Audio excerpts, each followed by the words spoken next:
खुदा करे कि मेरी अर्ज़ पाक पर उतरे वो फ़स्ल गुल जिसे अंदेशा ज़वाल ना हो। खुदा करे मेरे हर एक हमवतन के लिए हयात जुर्म ना हो, ज़िंदगी वबाल ना हो। ख़वातीन और हज़रात, आज कराची, हैदराबाद में बलदियाती इलेक्शन हो रहे हैं और आज जो तस्वीरें देखने को मिली, उनसे इंतहाई अफ़सोस और दुःख हुआ कि वो काम जो कभी एमक्यूएम किया करती थी, आज पाकिस्तान पीपल्स पार्टी भी उसी डगर पर रवां-दवां है। मेरे साथ पाकिस्तान की बहुत ही फ़ेमस, आपकी बहुत ही पसंदीदा तजिया निगार, एंकर पर्सन और सोशल मीडिया सेंसेशन मलिया हाशमी मेरे साथ मौजूद हैं। अस्सलाम वालेकुम मलिया, and thank you very much for your time.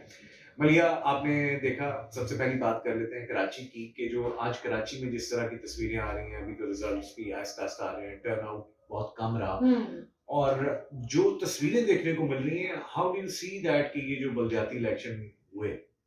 बहुत ही अफ़सोसनाक सूरत-ए-हाल थी। यानी पहले जिस तरह से एमक्यूएम जो कुछ करती रही है, साल हर साल हमने देखा, कराची की एक तारीख़ रही है कि एमक्यूएम जिस तरह से ठप्पे लगाती आई और लोगों का एतमाद ही नहीं था इलेक्टोरल प्रोसेस पे, और इसीलिए आज आज भी आपने देखा कि वोटर टर्नआउट इसीलिए आपको निस्बतन कम नज़र आया, एक्सपेक्टेशन से कहीं कम था, क्योंकि लोगों को ग़ालिबन पहले से ही अंदाज़ा था कि आज क्या होगा। और वही हुआ, वही ठप्पे लग रहे थे, वही दंगा-फ़साद, हाथापाई, लड़ाई-झगड़े।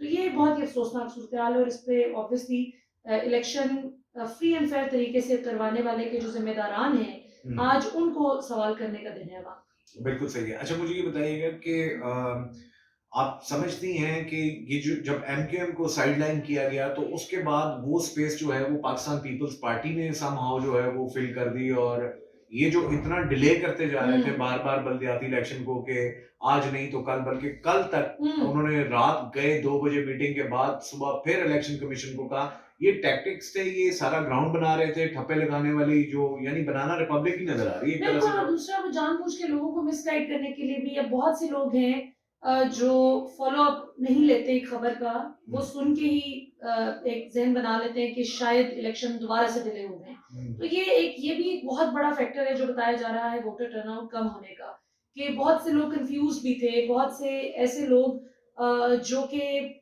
ये समझते थे कि शायद उनके वोट से कोई फ़र्क पड़ेगा, वो बहुत डीमोटिवेटेड थे आज, और इसलिए आज जो हमारे ग्राउंड पर मौजूद ज़राए से भी बात हुई, उन्होंने कहा कि लोग इसीलिए निकले ही नहीं कि उन्हें अंदाज़ा था कि जो कुछ आज होगा। So it was a complete mess, total अच्छा, chaos। ठीक है। एमक्यूएम फैक्टर पे आ जाते हैं। अभी थोड़ी देर पहले एमक्यूएम जो अभी दोबारा मुत्तहिदा एमक्यूएम बनी है एक हुँ। मरतबा फिर, उन्होंने प्रेस कॉन्फ्रेंस की। एक तो उन्होंने ये कहा कि जी देखें, हम इलेक्शन में नहीं थे, तो ये तो बुरी तरीके से फ्लॉप हो गया। एक दूसरी उन्होंने आज बड़ी इंटरेस्टिंग बात की कि अब हम असेंबलियाँ, हुकूमतें बनाने वाली पार्टी जो है, वो अब नहीं रहेंगी। यानी दूसरे लफ्ज़ों में वो ये कहना चाह रहे हैं कि अब हम टिश्यू पेपर की तरह इस्तेमाल नहीं होंगे, और कोई, लेकिन वो ये किसको सब पैगाम दे रहे थे? ये ऑब्वियसली जिनको ताकतवर हलकों को पैगाम दे रहे थे, वो तो ज़ाहिर है, साफ ज़ाहिर था। हुँ। लेकिन बात ये है कि एनक्यूएम की भी एक तारीख रही है, ये हमेशा से आप देखें हमेशा हर हुकूमत का हिस्सा रहे, हुँ। और हमेशा जब हुकूमत कमज़ोर होने लगती है, तो आखिर में आके आखिरी 6 महीने, 8 महीने, साल बिल्कुल, एग्ज़ैक्टली। अलहदगी इख्तियार करके ऑपोज़िशन का हिस्सा बन जाते हैं। मेरा ख़्याल है कि ये इनका बड़ा जो एक मोनोटोनस सा एक पैटर्न है, उससे अब आवाम भी तंग आ चुकी है, और आई बिलीव खुद कि उनके आज जो वोटर भी कुछ मेरे हो ख़्याल है तंग आ गए हैं। वोटर्स का तो मैं कुछ कह नहीं सकती, क्योंकि वो बड़े कट्टर वोटर्स हैं जो उनके हैं, वो चाहे जो मर्ज़ी भी हरकतें करें, वो उनके साथ चलते हैं। जो एक सर्टेन चंक है, जो लिसानियत की बुनियाद पर जिनको एक ड्राइव कर रखा है उन्होंने।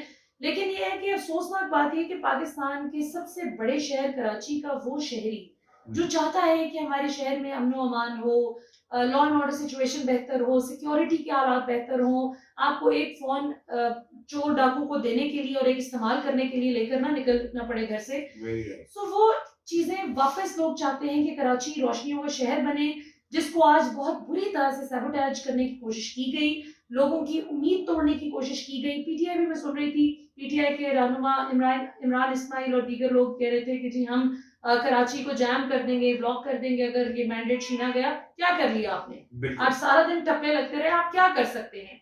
तो ये जब मतलब तक इतना विजुअल ज़िम्मेदारान प्रूफ भी आ गया हुआ है। देखिए, बात ये है कि जब तक ज़िम्मेदारान जो फ्री एंड फेयर इलेक्शन करवाने की जिनका काम है, जी हाँ। जिनको कानूनी तौर पर जो बाउंड है ये काम करवाने के लिए, जिस चीज़ की तनख्वाह लेते हैं वो, जब तक वो इस विजुअल प्रूफ के आने के बाद इस पर एक्शन लेने की जुसारत नहीं करेंगे, जब तक वो अवाम के हक में खड़े नहीं होंगे, तब तक इसी तरह से रोती रहेगी अवाम और यही कुछ चलता रहेगा। अच्छा, अब मुझे ये बताइएगा कि अब इमरान खान साहब ने कहा है कि ये भी फैसला किया है कि अदम एतमाद लेकर आनी है इस पीडीएम गवर्नमेंट के खिलाफ। और आप समझती हैं कि एमक्यूएम की मूव को देख रहे हैं पाकिस्तान तहरीक इंसाफ वाले कि अगर वो कोई डिसाइड करते हैं तो उसके हुँ। बाद अली साहब को एक्टिव करेंगे, या आप कुछ और समझ रही हैं? देखिए, एमक्यूएम तो इसी तरह खेलती रहेगी। मेरा भी ख़्याल कि एमक्यूएम पे इतना ज़्यादा बैंक कर रहे हैं। मुझे लगता है ये जो कुछ नून लीग के लोगों की मुलाकातें भी हुई हैं, पीटीआई की लीडरशिप को जो पैगामात भिजवाए गए हैं नून लीग के 5 एमएनएज़ की जानिब से, जिनका जिनमें से 4 का ताल्लुक सेंट्रल पंजाब से बताया जा रहा है, 1 जनूबी पंजाब से बताया जा रहा है। उस पे भी जो मेरी कुछ लोगों से बात हुई, उनको लग रहा है कि शायद उससे थोड़ी-सी गेंद शहबाज शरीफ के खिलाफ जा सकती है। लेकिन एमक्यूएम हो या फिर नून लीग के ये डिस्ग्रंटल्ड लोग हों, जो कि एक्चुअली डिस्ग्रंटल्ड नहीं हैं। हुँ। ये अवाम को बेवकूफ़ बनाने के लिए अब शहबाज शरीफ को देख रहे हैं कि अब वैसे ही डूबती नैया है, तो अब साइड पे हो जाओ ताकि ज़िम्मेदारी ना कबूल करनी पड़े उस सब की जो कुछ पिछले 8-9 माह में हुआ।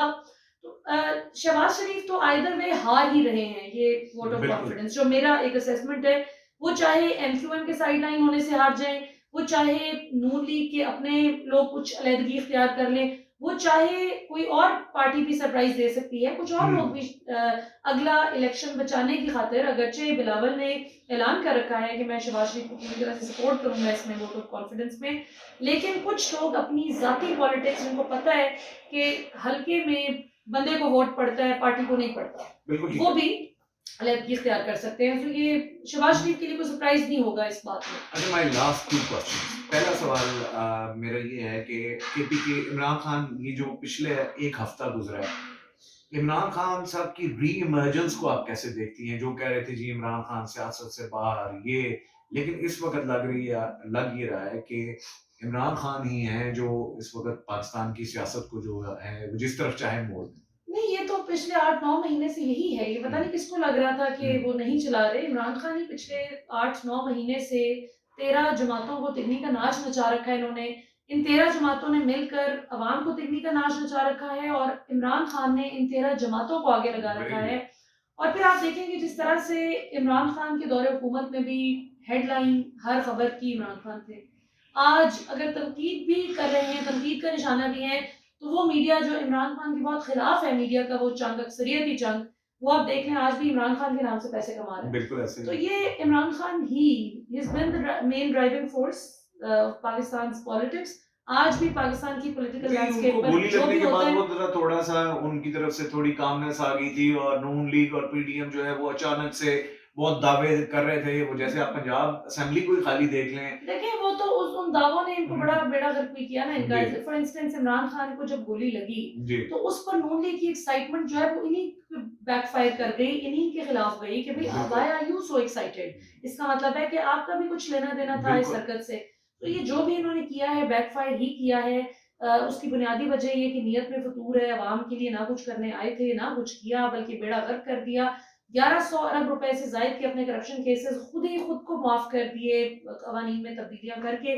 तो आई बिलीव कि ये अगले इलेक्शन में इनको बड़ी भारी कीमत चुकानी पड़ेगी। पंजाब असेंबली टूट गई, केपीके असेंबली के मुतालिक वज़ीर आला केपीके ने आपसे कुछ देर पहले खिताब किया था। अभी लाहौर ज़मान पार्क में एक इजलास भी जारी, जहाँ पे मुशावरत भी हो रही थी। वहाँ पे इमरान खान साहब खुद ये चाहते हैं कि मंगल या बुध को असेंबली तहलील कर दी जाए। जबकि परवेज़ खटक, उसी मीटिंग में ये बात हो रही है कि परवेज़ खटक साहब ये बज़िद हैं कि 21 जनवरी के बाद हो, और उस वक़्त हो जिस वक़्त शहबाज शरीफ के खिलाफ अदम एतमाद। देखिए, ये ना अब ऑब्वियसली अब इसमें मुख्तलिफ आरा हैं। कुछ लोग इमरान खान साहब के कल ये ऐलान करने से पहले भी, कल जो उन्होंने मेहर बुखारी को इंटरव्यू दिया, जी, उसमें जो उन्होंने बात की, इससे पहले भी ये नहीं चाहते थे कि खान साहब केपी असेंबली की तहलील को मशरूत करें पंजाब के साथ। बिल्कुल सही। कई लोगों को ये ख़्याल था कि भई यहाँ पे हमारी 2/3 से भी ज़ायद मेजॉरिटी है, हमें क्या ज़रूरत है इसको करने की? जिस वक़्त वफ़ाक ज़रा ज़्यादा कमज़ोर होगा, वही बात कि शहबाज शरीफ जिस वक़्त बिल्कुल जाने वाले होंगे, उस वक़्त हम भी कर देंगे। तब तक हमें करते रहना चाहिए। कुछ एमपीएस का ये ख़्याल है कि डेवलपमेंट का काम चल रहा है, वो ना रुक जाए, और हमारी हुकूमत जाने से ज़ाहिर है कि वो कामों में भी एक खलल आ जाएगा, जो कि अदरवाइज़ ज़ाहिर है फिर केयरटेकर सेटअप आएगा, चीज़ें रुक जाती हैं। बिल्कुल सही। तो इसमें ज़ाहिर है मुख्तलिफ आरा हैं, पर देखें लेट्स सी इमरान खान क्या लास्ट फैसला करते हैं। क्वेश्चन, नून लीग इस वक्त आपको इस सारे सिनेरियो में पीपल्स पार्टी तो कुछ गेन करती हुई नजर आ रही है। How do you see Noon league और उनकी इंटरनल अंदर क्या गेम चल रही है? नून लीग चचा और भतीजी की कहानी बुरी क्या है? तरह से इस वक्त सबसे ज्यादा इस रजीम चेंज ऑपरेशन का अगर किसी पॉलिटिकल पार्टी को नुकसान हुआ है तो नून लीग है। इस वक्त नहीं, आप देखें 56% से जायद पाकिस्तानियों ने वोट करके बताया कि हम इमरान खान को समझते हैं कि वो इन मसाइल से मुल्क को निकाल सकते हैं। शहबाज शरीफ को 0% वोट मिले, नवाज शरीफ को 19% वोट मिले और बिलावल को भी बहुत थोड़े बहुत से। तो आप यहाँ से अंदाजा लगा लें कि नून लीग का वोटर आज भी जो कुछ मियाँ साहब से उम्मीद रखते भी हैं लोग, वो बड़े मियाँ साहब का वोटर है। वो चाहे वो भाग गए जो भी किया, लेकिन जिस तरह एमक्यूएम का वोटर है वो कट्टर है, वो उनके साथ है।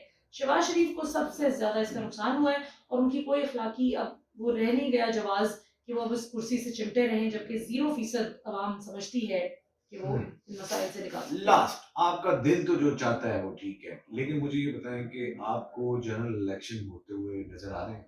Final question. नहीं, लेट्स सी, अगर केपी असेंबली तहलील हो गई और ये शहबाज शरीफ अगर अपनी और जो कि अगर वोट ऑफ कॉन्फिडेंस का सदर पाकिस्तान कह दें तो दायरे पे रहना पड़ेगा, तो फिर तो डेफिनेटली। लेकिन अगर इन्होंने थोड़ा सा भी तात्तुल का शिकार किया केपी असेंबली के डिसॉल्व होने को और किसी तरह से अगर ताकतवर हलकों ने सदर पाकिस्तान को कन्विंस कर लिया कि अभी आप ना कहें वोट ऑफ कॉन्फिडेंस लेने के लिए, तो फिर हो सकता है ये चीजें डिले हो जाए। लेकिन अभी कुछ भी हतमी तौर पे नहीं कहा जा सकता। पाकिस्तानी सियासत ऐसी है कि आप इसके बारे में अगले दिन का भी कुछ नहीं कह सकते। हाँ, ये है कि केपी असेंबली डिसॉल्व हो जाए, वफाक उड़ जाए, तो फिर तो ऑब्वियसली फिर तो खवातीन और हज़रात, सो कॉल्ड अपने आप को डेमोक्रेटिक कहने वाले, जमहूरियत पसंद कहने वाले इलेक्शन से किस तरह भाग रहे हैं ये आप खुद देख रहे हैं। इंशाल्लाह आने वाले वीलॉग में मजीद कुछ अपडेट्स लेके आपकी खिदमत में हाजिर होंगे। तब तक के लिए इजाजत दीजिएगा। अल्लाह हाफ़िज़।